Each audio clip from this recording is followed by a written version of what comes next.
Vous avez dit que l'Union européenne était écrasée par une grande masse migratoire. Qu'avez-vous à dire? Nous avons travaillé énormément sur l'immigration régulière, légale. Depuis le tout début, nous disons que l'immigration est un défi européen qui nécessite une solution européenne. En tant qu'Européens, nous allons répondre à nos obligations internationales comme nous l'avons fait par le passé. Nous allons le faire à l'avenir également. En tant qu'Européens, c'est à nous de décider qui vient dans l'Union européenne et à quelles conditions. Ce ne sont pas les passeurs qui décident. On m'a posé cette question lorsque je suis descendu de l'avion. L'immigration en Europe. Bon, l'Europe a beaucoup de problèmes d'immigration, nous en avons également, mais nous avons bien bloqué nos frontières, plus personne ne rentre. Et nous avons des centaines de milliers de personnes qui sont expulsées, les mauvaises personnes en priorité. Nous faisons du très bon travail dans ce sens. Et le mois dernier, il n'y a eu aucun migrant qui est arrivé aux États-Unis. Zéro. L'Europe a un problème assez similaire à celui des États-Unis. Je pense qu'ils vont finir avec la même solution que nous. Et ce que je dis à l'Europe, c'est que nous n'allons pas vous autoriser à construire des éoliennes aux États-Unis. Cela entache nos jolies vallées, nos jolies plaines, nos jolis paysages. Cela détruit les paysages américains. Vous regardez des éoliennes un petit peu partout, ça coûte très très cher comme énergie, ce n'est pas bon, les éoliennes sont produites en Chine, la plupart. Comme en 8 ans, ils sont rouillés, on ne peut plus on peut pas les enterrer, on ne peut pas enterrer les pales, on ne peut pas enterrer les différents composants parce qu'il y a certaines fibres qui ne doivent pas être enterrées, qui ne sont pas bonnes pour l'environnement. Les fibres ne sont pas respectueuses de l'environnement. Donc vraiment, les éoliennes, c'est une arnaque. Ça coûte très très cher. On a vu l'Allemagne essayer et ça ne fonctionne pas. Il faut des subventions. Et l'énergie n'a pas besoin de subventions. L'énergie, ça permet de gagner de l'argent. Mais le plus important, c'est que ça détruit les paysages, ça tue les oiseaux, ça fait du bruit. Il y a certains lieux, dans le Massachusetts par exemple, où depuis 20 ans, il y a quelques baleines qui se sont échouées, mais depuis, il y en a eu 18 plus récemment, parce que les éoliennes rendent les baleines folles. Les éoliennes ne viendront pas aux États-Unis, ce n'est pas possible. C'est une énergie qui coûte cher. Aujourd'hui, je suis à Turnberry, c'est mon terrain de golf le plus beau du monde. Et je regardais vers l'horizon et j'ai vu 9 éoliennes. Juste au bout du 18e trou. Je me suis dit, mais quelle honte! Vous avez la même chose un petit peu partout, en Europe en particulier. Vous avez des éoliennes un petit peu partout. Et il y a certains pays qui ont interdit les éoliennes. Mais vraiment, ces éoliennes sont destructrices, elles sont très mauvaises pour l'environnement. C'est vraiment l'inverse de ce qu'on pense, parce que les écolos ne sont pas vraiment des écolos, ce sont des agents politiques. Des escrocs politiques même, ce sont des personnes qui souhaitent vraiment nuire à leur propre pays. Mais vous voyez ces très beaux paysages un petit peu partout, dans le monde entier.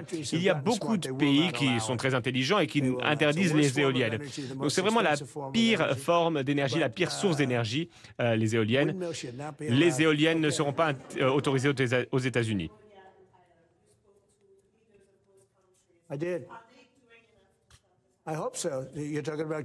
Vous parlez du Cambodge et de la Thaïlande? Oui, je me suis entretenu avec les deux dirigeants. Nous avons beaucoup d'échanges commerciaux avec la Thaïlande et avec le Cambodge. Et j'apprends qu'ils sont en train de s'entretuer. Ils se battent, ils sont en guerre. Et je me suis dit, oh, ça va être facile à régler parce que j'ai déjà réglé le problème entre la Serbie, le Kosovo, l'Inde, le Pakistan. Bon, vous connaissez ces histoires. Le Congo également. Il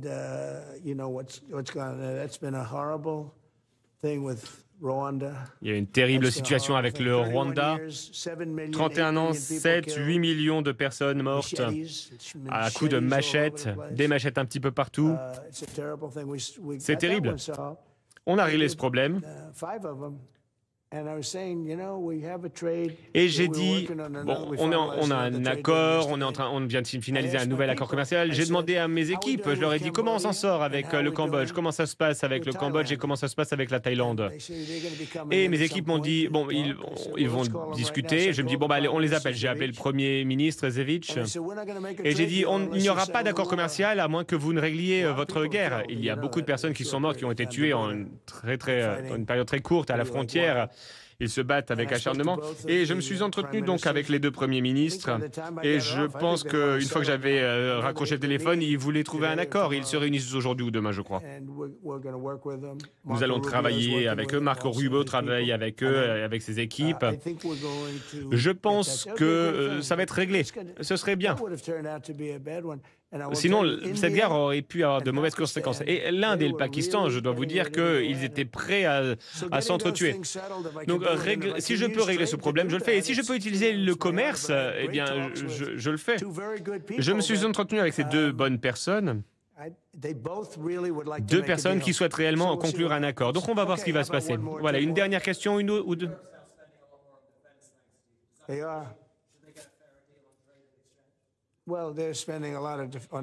Ils dépensent beaucoup pour la défense, mais on dépense encore plus. Nous avons été très généreux envers l'OTAN pendant de très nombreuses années, mais en tout cas, on a eu une très bonne réunion avec l'OTAN. Une réunion où ils ont proposé 5% au lieu de 2% et ils vont payer plutôt que de ne pas payer parce qu'il y a beaucoup de pays qui n'ont pas payé 2%. Les 2%, c'était trop bas de toute manière. Et donc, nous allons envoyer de l'équipement militaire, entre autres, à l'OTAN et ils feront ce qu'ils veulent. Mais en tout cas, je pense que dans l'ensemble, ils travaillent pour l'Ukraine, avec l'Ukraine. Nous avons en tout cas eu une très bonne réunion. C'était, je crois, il y a 4 semaines déjà. Une des meilleures réunion avec l'OTAN, l'état d'esprit, l'union était très très belle. Et j'étais là, j'ai écouté près de 30 discours, c'était beaucoup. Et j'étais en retard, je devais partir, mais je ne voulais pas partir avant les derniers 10 discours, parce que sinon ils rentrent chez eux et ils disent à leurs femmes « Oh, Trump est parti !» Mais bon, ils étaient très gentils avec les États-Unis, ils n'ont pas arrêté de parler des États-Unis et de moi, mais ils ont aussi beaucoup parlé des États-Unis, ils ont dit « C'est un honneur d'avoir les États-Unis parmi nous, etc. » Mais en tout cas, oui, je suis resté. C'était difficile parce que j'étais vraiment très, très en retard pour un autre engagement, un engagement important. Et nous avons eu une très bonne réunion avec l'OTAN. J'imagine que vous en avez entendu parler. Oui. Il y avait de très bonnes personnes, des personnes voilà, qui vous travaillez à différents égards. Mais ce que je peux vous dire, c'est qu'il y a eu une bonne union et la relation est très très bonne. C'était une question intéressante en tout cas parce que j'imagine que vous en avez déjà parlé. Vraiment, nous étions soudés. Et on est passé de 2% à 5% du PIB pour la défense et personne ne pensait que ça allait être possible. Ils ne voulaient déjà pas de 2% et tout à coup, ils étaient prêts à payer 5%. Et 5%, c'est le bon chiffre. En tout cas, c'était un honneur. J'ai appris à mieux connaître les dirigeants de ces différents pays. Voilà, merci beaucoup. Nous vous tiendrons informés des conclusions.